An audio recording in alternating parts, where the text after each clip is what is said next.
Hi guys, দেখো আমি আবার চলে এসে আগের পার্টে দেখিয়েছিলাম এটা পূরণ করতে। দেখো আমি পূরণ করে ফেলেছি। তারপর যা করতে হবে, এরকম করে আঠা লাগাতে হবে এর ফাঁকে। এই যে দেখতে পাচ্ছ তোমরা, এই যে এখানে আঠা লাগাতে হবে এরকম করে। তারপর তোমরা এই যে এরকম সাইজের পুঁতি দেখতে পাচ্ছ, এই যে এরকম সাইজের পুঁতিগুলো এরকম করে লাগাবে। যেরকম আমি এরকম করে কয়েকটি লাগাচ্ছি, দেখতেই পাচ্ছ তোমরা।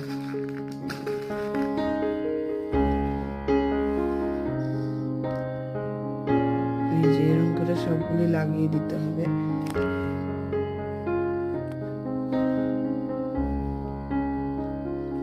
অলরেডি আমার লাগানো হয়ে গেছে, দেখতেই পাচ্ছ তোমরা। এরপরে যা করবে দাঁড়াও বলছি।